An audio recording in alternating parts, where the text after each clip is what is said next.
그 요즘에 그 재판하는 모습을 많이 볼 수 있죠. 뉴스에서도 보고요. 요즘에 또 그 재판하는 그 판사의 이야기가 나오는 그 드라마에서도 재판하는 그런 모습을 많이 볼 수 있습니다. 저도 재판장에 가본 적이 있어요. 예전에 그 회사에 그 영업하던 회사에서 부도가 났습니다. 그래서 그 결과를 확인을 해야 돼서 방청을 가서 재판장에 가서 한 적이 있어요. 그런데 그 제 기억으로는 별로 가고 싶지 않은 곳입니다. 별로 이렇게 유쾌하지 않은 그런 곳이에요. 저는 방청을 하러 갔는데도 다시 뭐 또 가고 싶은 그런 마음은 안 생기더라고요. 그때 굉장히 왜소한 판사였는데 굉장히 카리스마 있습니다. 거의 반말로 다 하더라고요. 존대를 거의 안 하고요. 두 원고하고 피고에게 뭐 합의하라고 그렇게 얘기하는데 아이 좀 더 해. 그러지 마라. 뭐 이런 식으로 거의 뭐 반말식으로 굉장히 어떤 권위적으로 이렇게 굉장히 보이는데 권위가 있습니다. 또 그만큼 또 책임도 있겠죠. 그래서 다시는 또 그런 곳에 별로 이렇게 가고 싶지 않다 그렇게 생각을 했었는데 오늘 하나님께서 이스라엘 백성들을 그 재판장에 부르신 거예요. 재판장에 불러서 그들에게 이제 원고의 입장에서 그들의 잘못이 무엇인지에 대해서 이야기하고 계시는 거예요. 근데 그 증인을 누구를 불렀냐면 산을 불렀어요. 산을 왜 산을 불렀을까? 산은 항상 그 자리에 있어서 그 전에 있었던 그 내용들 다 알고 있어요. 보고 알고 있기 때문에 그렇기 때문에 산을 증인으로 부르신 거죠. 그리고 미가라는 선지자를 통해서 이스라엘 백성들의 지금 문제들을 짚어내고 계시는 거예요. 근데 이스라엘 백성들 뿐만 아니라 우리들은 상관이 좀 다르죠. 산은 항상 변함없이 그 자리에 그곳에 지키고 있는데 우리들은 그렇지 않죠. 항상 한결같지 않죠. 그렇죠? 자기 욕심에 자기 생각에 그래서 하나님과 가까워져야 되는 그런 우리임에도 불구하고 그렇지 못한 경우들이 굉장히 많이 있어요. 그러면서 저는 그러니까 하나님께서 원고가 되신 거고요. 그리고 이스라엘 백성들이 이제 피고가 된 거예요. 그럼 이들의 마음이 어떠했을까라고 한번 생각을 해봤거든요. 그 피고가 된 이스라엘 백성들, 제가 그 근래에 다큐멘터리를 봤습니다. 그 미쳤대도 여자야라는 그런 다큐멘터리를 봤어요. 그 이제 어떤 내용이냐면 여자인데 야구를 하고 싶어요. 야구를 잘해요.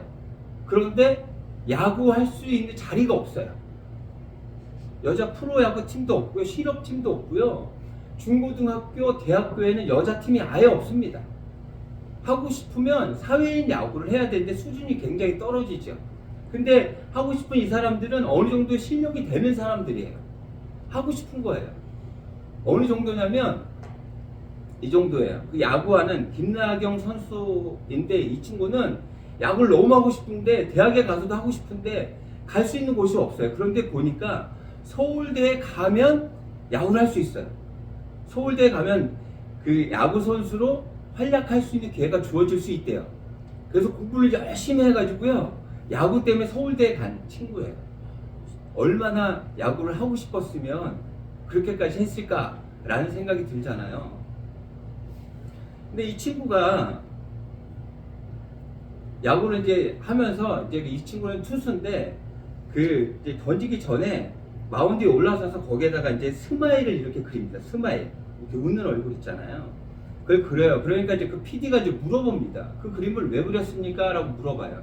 그랬더니 이 친구가 이렇게 이야기합니다. 자기는 마운드에 신이 있다고 믿는데요. 그래서 마운드에 신이 이렇게 웃으면서 자신에게 좋은 역할을 해줬으면 좋겠다. 그래서 자기가 좋은 피칭을 하고 좋은 결과를 얻었으면 좋겠다 라고 해서 거기다 스마일을 그린다고 그래요. 그 마음이 얼마나 간절하면 그런 마음이 들면서 좀 귀엽다라는 그런 생각이 들어요. 근데 우리들도 하나님에 대한 마음이 그러한 건 아닌가? 그 피고 서게 된 이유가 하나님께서 그 이스라엘 백성들을 피고의 자리로 서게 한 이유가 자신들의 필요를 채우기 위해서 하나님을 수단으로 썼기 때문에 하나님께서 그들을 피고의 자리에 세운 게 아닌가. 우리의 모습을 좀 보면은요, 하나님께 구하는 건 많아요. 하나님께 이것도 구하고 저것도 구하고 이것도 부족하고 저것도 부족한 것 같은데 하나님의 뜻에 따라서 하나님의 마음에 합당한 그런 삶을 살기는 쉽지 않습니다. 피고의 자리에 서게 된 그 이유가 하나님을 자신의 욕심을 채우기 위한 수단을 쓰고 있는 그 모습 때문에 그런 것은 아닌가 하는 그런 생각을 해봤어요. 또한 또 이스라엘 백성들을 피고의 자리에 세운 하나님의 마음 좋지 않으셨을 것 같아요. 제가 그 손녀가 있어요. 손녀가 있는데 손녀가 너무 이뻐요. 이제 두 돌이 이제 다 돼가는데요. 너무 이뻐요. 너무 이쁘고 모래도 이쁩니다. 그러니까 뭐 먹을 때나 아니면 뭐 울고 뭐 보챌 때 하여튼간 너무너무 이뻐요. 그런데 이제 가장 이쁠 때가 언제냐면 엄마나 제 아내, 그러니까 할머니가 밥을 먹여줄 때 보면 이 아이가 입을 크게 벌립니다. 그래서 밥을 많이 퍼서 한 숟가락 이렇게 떠 넣어줘도 그걸로 다 입에 넣고 오물오물 잘 씹어서 넘겨요. 그 모습을 보면 너무너무 이쁩니다. 너무너무 이뻐요. 그런데 갑자기 얘가 어느 정도 배가 부르면 있잖아요. 그 숟가락을 뺐어요. 엄마가 밥을 먹여주려고 그러면 먹지 않으려고 합니다. 그리고 그 숟가락을 뺏어서 자신이 먹으려고 그러는데 그게 입으로 들어갑니까? 밥을 제대로 뜨지도 못할 뿐더러 밥이 입으로 들어가는 양은 굉장히 극히 작아요. 그 밥이 전부 다 바닥에 다 널려 버리게 됩니다. 근데 그 모습을 보면 안타깝죠. 그 먹여주고 싶은데 자신이 먹으려고 그 모습을 바라볼 때 굉장히 안타까운 그 마음, 하나님께서 이스라엘 백성을 피고 자리에 서게 한 그 마음이 가르쳐야 되지만 그 피고 자리에 서게 한 그 하나님의 마음이 굉장히 국률한 안타까운 그런 마음으로 그 이스라엘 백성들을 피고의 자리에 세우진 않았을까 하는 그런 생각이 들어요. 그 내용을 한번 제가 한번 쭉 읽어보도록 하겠습니다. 1절하고 2절이랑 같이 한번 읽어볼까요? 1절부터 2절까지 한번 같이 읽어보도록 해요. 천천히 읽을게요. 너희는 여호와의 말씀을 들을지어다. 너는 일어나서 산을 향하여 변론하여 작은 산들이 내 목소리를 듣게 하라 하셨나니 너희 산들과 땅에 견고한 지대들아 너희는 여호와의 변론을 들으라. 여호와께서 자기 백성과 변론하시며 이스라엘과 변론하실 것이라. 그래서 이렇게 얘기하셔요. 이르시기를 내 백성아 내가 무엇을 내게 행하였으며 무슨 일로 너를 괴롭게 하였느냐 너는 내게 증언하라. 그러니까 그 피고 자리에 서게 한 이스라엘 백성에게 얘기하는 거예요. 내가 너를 뭘 괴롭게 해서 왜 내 말을 제대로 듣지 않니? 라고 지금 말씀하고 계시는. 그러면서 하나님께서 그들에게 행했던 하나님의 은혜가 무엇인지를 조목조목 얘기해 주세요. 제가 한번 읽어볼게요. 내가 너를 애굽 땅에서 인도에 내어 종 노릇하는 집에서 속량하였고 모세와 아론과 미리암을 내 앞에 보냈느니라. 내 백성아 너는 모압 왕 발락이 꾀한 것과 보올의 아들 발람이 그에게 대답한 것을 기억하며 십딤에서부터 길갈까지의 일을 기억하라. 그리하면 나 여호와가 공의롭게 행한 일을 알리라 하실 것이라. 내가 너희들에게 은혜를 많이 부어줬는데도 불구하고 너희들은 왜 피고석에 설 수밖에 없는 이런 상황을 만들었느냐 라고 지금 말씀하고 계시는 거예요. 그렇다면 하나님께서 어떠한 은혜를 그들에게 주었는지를 조목조목 한번 보도록 하겠습니다. 내가 너를 애굽 땅에서 인도에 내었다. 그래서 종 노릇하는 그들을 속량해 주셨어요. 그리고 모세와 아론과 미리암을 보내가지고 그들을 인도하게 하셨죠. 그들은 그 애굽에서요 종으로 살면서 정말 힘들고 어려운 상황에서 살 수밖에 없었어요. 그리고 그때 남자 아이들이 태어나면 그 왕이 바로가 그 아이들을 죽이기까지, 그리고 정말 힘들고 어려운 상황이었던 거예요. 근데 그들을 그곳에서 구출해 내시고 하나님께서 약속하신 가나안 땅으로 옮겨 주셨죠. 그리고 또 5절에 보면 모압 왕 발락이 꾀한 것과 보올의 아들 발람이 그에게 대답한 것을 기억해. 뭐냐면 이스라엘 백성들이 이제 그 애굽에서 홍해를 가르고 나옵니다. 그렇죠? 그래서 이제 가나안 땅까지 가요. 그래서 이제 가나안 땅까지 가는데 가면서 여러 전쟁을 하게 됩니다. 할 때마다 승리하게 되죠. 왜요? 하나님이 함께 하시니까 이겨요. 그런데 이제 모압이라는 나라가 있습니다. 이제 조금 있으면 이스라엘 백성들이 자신의 나라로 이제 당도하게 돼요. 이제 걱정이 큰 거죠. 근데 그 왕의 그 모압의 왕은 발락이에요. 그래서 발락이 발람이란 능력자, 선지자죠. 이 사람을 불러서 그들을 저주해달라 그래요. 저주해달라. 그래서 불러서 발람을 불러서 저주해달라고 하는데 하나님께서 발람에게 얘기하죠. 저주하지 마라. 축복해라. 그래서 발락이 좀 헷갈려요. 발락은 모압의 왕이고요. 발람은 선지자예요. 발락이 3번이나 불러가지고 저주해달라고 이야기했지만 결국에 3번 다 축복합니다. 이게 하나님의 은혜인 거예요. 그렇게 저주가 아니라 축복을 받았던 하나님의 은혜를 통해서 받았던 그 사람들이 누구냐면 이스라엘 백성들이다. 그런데 그들이 지금 어디에 서 있어요? 피고인석에 서 있어요. 왜 피고인석에 서 있는지 6절을 보면 알 수 있어요. 이렇게 말씀하신 거예요. 내가 너희들한테 부족함 없이 은혜를 주었는데 너희들은 왜 피고석에 설 수밖에 없었어? 라고 이야기했더니 그들이 이렇게 이야기합니다. 내가 무엇을 가지고 여호와 앞에 나아가며 높으신 하나님께 경배할까? 내가 번제물로 1년 된 송아지를 가지고 그 앞에 나아갈까? 여호와께서 천천의 순양이나 만만의 강물 같은 기름을 기뻐하실까? 내 허물을 위하여 내 마다들을 내 영혼의 죄로 말미암아 내 몸에 열매를 드릴까? 뭐라 그러면 이런 거예요. 그래요? 그럼 제가 뭐 하면 될까요? 제가 예배 드리잖아요. 제가 헌금하잖아요. 이 정도 하면 되는 거 아니에요? 라고 지금 이스라엘 백성이 따지고 있는 거예요. 나도 할 만큼 했어요. 근데 너무 지금 하나님의 은혜만을 이야기하면서 너무 강요하시는 거 아니에요? 라고 이야기합니다. 그 명품을 저는 잘 몰라요. 명품을 봐도 이게 명품인지 아닌지도 몰라요. 뭐 시계를 샀는데 어떤 사람이 보면서 저거 뭐 몇천만 원짜리. 근데 저는 뭐 봐도 그게 뭐 몇천만 원짜리인지 몇십만 원짜리인지 잘 모르겠습니다. 봐도 잘 몰라요. 그런데 또 그 명품에 관심이 있는 사람들은 보면 잘 아시더라고요. 잘 아셔요. 그래서 이제 우리나라에서도 보면 명품을 들고 차고 입고 다니시는 그런 분들이 많죠. 그래서 이제 명품에 대한 관심들이 굉장히 많은데 우리나라가 다른 나라들보다 명품이 더 비싸답니다. 더 비싸대요. 어느 정도가 더 비싸냐면 한 20-30%가 더 비싸대요. 그런데도 우리나라에서 더 잘 팔린대요. 그래서 그걸 연구해 봤답니다. 왜 명품이 더 비싼데도 더 잘 팔릴까?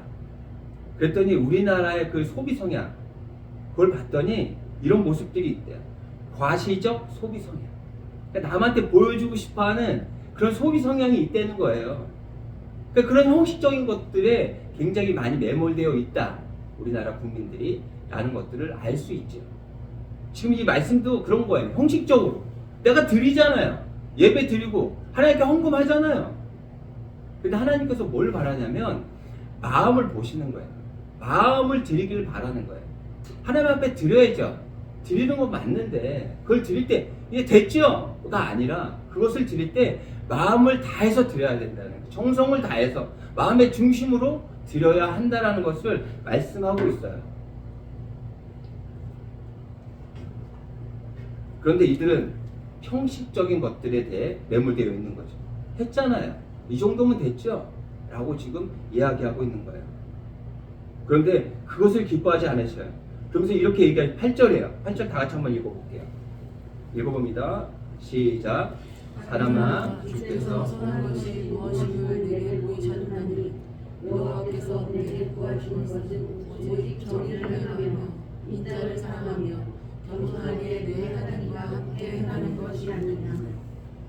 보세요. 선한 것이 무엇임을 내게 보이셨대요. 선한 것이 뭘까요? 선한 걸 어떤 거를 보여주셨을까요? 우리에게. 보세요. 7절에 뒷부분에 이런 내용이 있습니다. 내 허물을 위하여 내 마다들을, 그러니까 내 마다들을 제물로 드리겠다는 거예요. 나의 허물, 그러니까 나의 죄를 사하기 위해서 내 아들을 죽여가지고 그 피로 하나님께 예물을 드리겠다는 거예요 지금. 그리고 내 영혼의 죄로 말미암아 내 몸에 열매를 드리고, 내가 내 고행을 하는 거죠. 고행. 보면 그런 종교들 있잖아요. 자신의 그 고행을 통해서 구원을 얻는다라고 하는 그런 그 종교들이 있거든요. 지금 그 얘기를 하고 있는 거예요. 옛날에 그 수도원에서 그런 고행을 했었잖아요. 근데 그런 것들로 해서 구원을 얻는 게 아니거든요. 내 아들을 내 대신, 내 죄를 대신하기 위해서 내 아들을 죽인다고 해서 그걸 예물로 드린다고 해서 구원함을 받는 게 아니에요.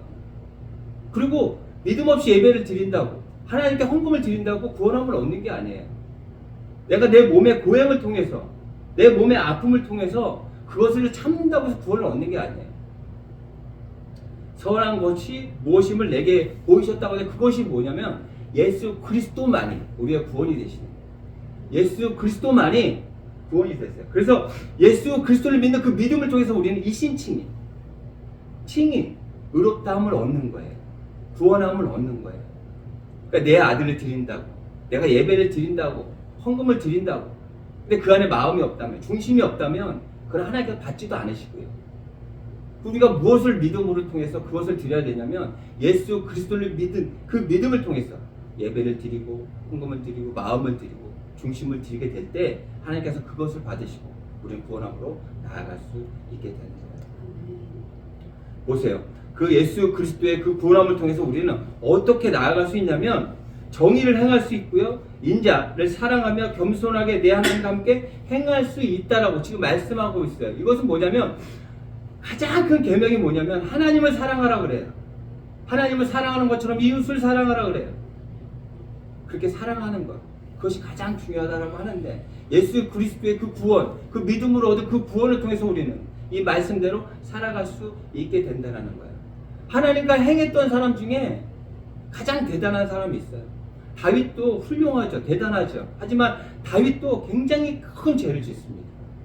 허물이 있죠. 그런데 이 다니엘은 굉장히 순전한 사람이에요. 한 번도 실수를 하지 않습니다. 그렇다면 다니엘은 어떻게 그렇게 순전하게 하나님의 사람으로서 흠없이 살아갈 수 있었을까요? 그 사람은 70년 동안은 총리로 지냈어요. 환경이 그랬나 보지. 뭐 70년 동안 그 큰 나라에서 총리로 살았으면 뭐 그럴만도 하겠네 라고 이야기할 수 있지만 아니에요. 이 다니엘은요 굉장히 많은 고난과 어려움을 겪었던 사람이에요. 뭐냐면 바벨론에게 이스라엘이 무너집니다. 멸망당해요. 그리고요 그곳에 다니엘이 포로로 끌려가게 됩니다. 다니엘 포로로 끌려가게 돼요. 근데 그곳에서 그 왕에게 선택함을 받고요 총리가 되죠. 그런데 이제 보세요. 그 나라가 바뀌어요. 바벨론에서 페르시아라는 나라로 바뀌어요. 그리고 왕도 있잖아요. 4번이 거칩니다. 느부갓네살, 벨사살, 고레스, 다리오 이렇게 4번의 왕이 바뀌는데도 계속해서 70년 동안 총리를 해요. 대단하죠. 대단해요. 근데 다니엘의 능력도 있겠지만 그렇게 할 수 있었던 그 이유는 뭘까요? 하나님께서 그와 함께 하셨기 때문에 가능했던 일이겠죠. 그 요셉이 정말 힘들고 어려워 그 감옥 속안에서도 형통했다라고 하는데 형통했던 그 이유가 뭐냐면 그 감옥 속에서도 하나님과 함께 했기 때문에 형통했다라고 그래요. 이 다니엘이 이렇게 오랫동안 총리를 하면서 살 수 있었던 그 이유는 하나님이 함께 하셨기 때문에 그럴 수 있었던 거죠. 그런데 이제 보세요. 이 사람은 그 외지 이방인이에요. 그 나라 사람도 아니에요. 포로로 끌려갔잖아요. 그리고 그렇게 높은 자리에 앉게 된 거예요. 얼마나 많은 견제가 있었겠습니까? 얼마나 많은 사람들이 그를 견제하고 그를 내려뜨리기 위해서 얼마나 술을 많이 쓰고 악착같이 정말 나쁜 짓들도 굉장히 많이 했을 거라고 믿어요. 그런데도 끝까지 70년 동안 그걸 버텼죠.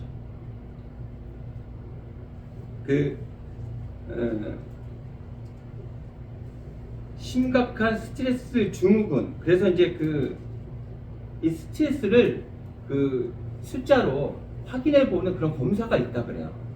그 검사를 해보는데 300 이상이 되면 굉장히 중증이라고 합니다. 스트레스가. 근데 그 욥 아시죠? 욥기에 나오는 욥. 욥은요 하루아침에 그 동방의 가장 큰 부자였는데요. 하루아침에 그 재산을 다 날려먹습니다. 하루아침에 자녀가 10명인데 10명이 하루아침에 다 죽어요. 그 사람의 스트레스가 엄청났겠죠. 그 사람의 스트레스가 지수로 따져보니까 한 500 정도가 된대요. 그런데 다니엘은 몇이었을 것 같아요? 다니엘은 700이었어요. 그 스트레스가 얼마나 심했겠어요. 총리로 70년 동안 살면서 얼마나 많은 사람들의 견제를 받았겠어요.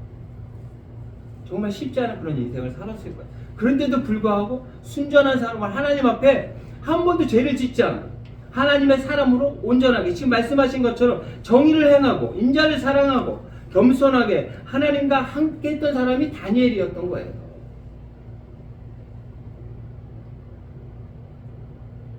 그렇다면 우리가 다니엘을 보면서 그의 어떤 모습을 통해서 그렇게 이런 삶을 살아갈 수 있었는지 한번 생각해 봐야겠죠. 그렇다면 오늘 말씀 안에 내용이 있어요.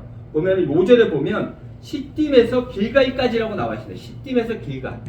시딤에서 길갈은 뭐냐면 요단강 이쪽 편에서 저쪽 편까지예요. 그러니까 쉽게 얘기하면 이제 하나님이 약속한 가나안 땅으로 들어가야 하는데 그 가나안 땅으로 들어가기 위해서 이 요단강을 지나가야 돼요. 그게 시딤에서부터 길갈이라고 지금 이야기하고 있는 거예요. 요단강을 이제 건너야 하나님께서 약속하신 가나안 땅으로 들어가요. 여기가 시딤이에요. 저쪽이 길갈이에요. 길갈까지 가야 이제 가나안 땅으로 들어가요. 그런데 요단강 때문에 그 강을 건널 수가 없어요. 이때는 여호수아가 이 백성을 이끌고 있을 때였어요. 근데 여호수아가 갑자기 언약궤를 맨 사람들을 그 강으로 들어가라고 합니다. 이제 보세요. 중요한 건 이거예요. 하나님께서 그 요단강을 막아서 이스라엘 백성들이 그 요단강을 건너게 해주시거든요. 해주시는데 요단강을 먼저 막아서 건너가실 수 있게 만들어 준 다음에 건너간 게 아니고요. 물이 계속 흘러요. 그런데도 불구하고 언약궤를 맨 사람들을 먼저 들어가라 그러고 그 따라서 백성들까지 다 들어가라 그래요. 일단 믿음으로 들어갔더니 물이 끊기고 물이 막아지고 그 자리를 걸어서 넘어갈 수 있게 되었다는 거예요.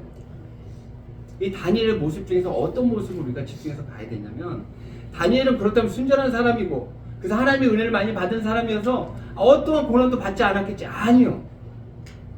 다니엘은요 사자굴에도 들어갔었고요. 사자하고 맞닥뜨렸어요. 맞닥뜨리고 한 번은요 불 속에 진짜 바로 타 죽을 수밖에 없는 그 불 속에도 들어갔어요. 그렇게 험하고 위험한 상황들을 겪었단 말이에요. 그런데 다니엘은 그 속에 지체 없이 들어갔어요. 왜요? 믿음이 있었기 때문에.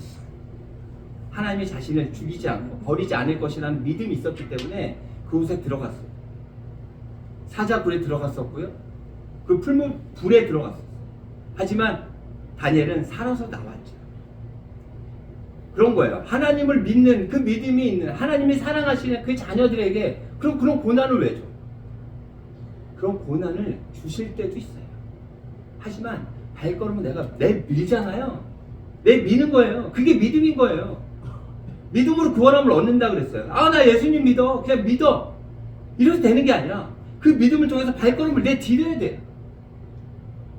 앞이 보이지 않는 정말 막막한 정말 힘들고 어려운 상황일지라도 내 발걸음을 내가 디딜 때 하나님께서 그 힘들고 어려운 과정 안에서 나를 이끌어내시는 거예요. 다니엘 보세요. 그 불에 들어가라고 할 때 얼마나 두려웠겠습니까? 들어가면 뼈도 남지 않아요. 다 타서 없어져요. 사자가 으르렁거리는 그곳에 들어가라고 합니다. 어떻게 들어갑니까? 하지만 하나님에 대한 믿음이 있었어요. 그래서 그곳에 발을 디뎠고요. 그런 곳에 죽지 않고 살아서 나왔습니다. 결국에 그 모습을 통해서 사람들에게 보여지는 거죠. 하나님을 믿는 믿음 있는 사람은 이런 고난과 어려움 속에서도 죽지 않고 살아날 수 있다. 그 이유는 바로 하나님께서 함께 하시기 때문이야 라는 걸 보일 수 있는 거예요. 우리가 살아가면서 믿음이 있는데도 불구하고 하나님의 이름을 부르는데도 불구하고 힘들고 어려운 그런 상황들에 접할 때도 있어요. 하지만 그 상황에서 우리가 발걸음을 내딛고 그곳으로 뛰어 들어가게 되면 하나님께서 그 이후의 문제들을 다 해결해 주신다는 그것이 믿음이에요. 그냥 나 믿어. 그냥 믿을 거야. 가 아니라 그 어려운 상황 안에서도 발걸음을 내딛을 수 있는 것. 그것이 바로 하나님께서 우리에게 바라시는 믿음이라는 것. 잊지 말았으면 좋겠습니다. 다시 오늘 한번 말씀을 통해서 내 욕심을 통해 내 중심의 삶이 아니고요. 하나님을 내 욕심을 채우기 위한 수단으로 사용해서는 안 되고 하나님, 나의 아버지, 나의 주인, 전부 되시는 분이라는 걸 명확하게 깨닫고 그렇게 인정하고 그렇게 살아가는 우리가 돼요. 그렇게 살아가시는 여러분들이 되시기를 바랍니다. 아멘.